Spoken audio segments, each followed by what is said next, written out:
আল্লাহ রাব্বুল আলামিন বলেন ওয়ালা ইন কুতিলতুম ফি সাবিলিল্লাহি আও মুততুম লামাগফিরাতুম মিনাল্লাহ ওয়া রাহমাতুন খায়রুম মিম্মা ইয়াজমাউন। কোরআন শরীফের পারা নাম্বার 4 সূরার নাম সূরা আল ইমরান আয়াত নাম্বার 157 157 নাম্বার আয়াত।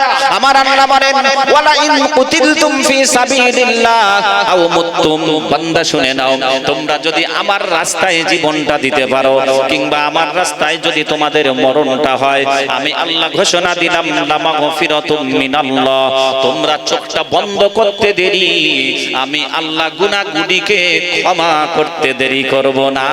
একবার মোহাব্বতে বলা যাবে কি সুবহানাল্লাহ।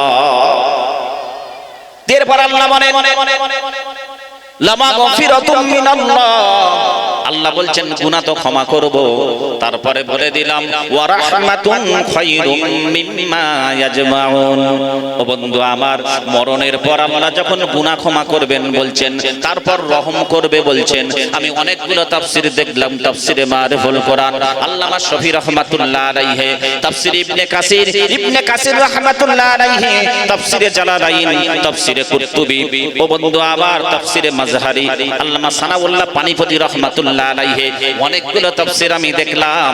মৃত্যুর পর আল্লাহ যখন বান্দার প্রতি রহমত করবেন, তার মানে হলো দয়ার জান্নাত ছাড়া আর অন্য কিছু নয়। একবার জোরে জোরে বলেন সুবহানাল্লাহ, নারায়ে তাকবীর। আমরা প্রত্যেকে চাই তো মরণটা যেন আল্লাহর রাস্তায় হয়, আল্লাহর চাহিদা মোতাবেক ইনশাআল্লাহ। ঈমানদার হিসাবে দাবি করলে মরণের চাহিদা হবে আল্লাহর রাস্তায় যেন হয়।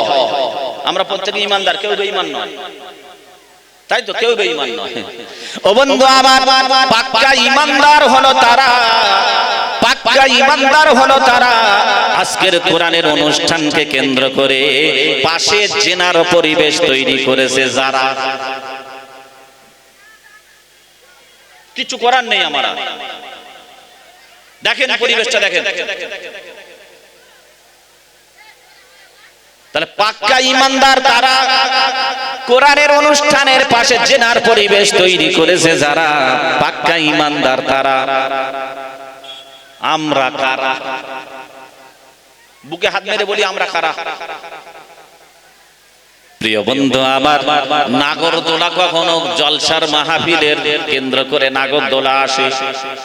নাগরদোলা কোথায় আসে? মেলায় আসে।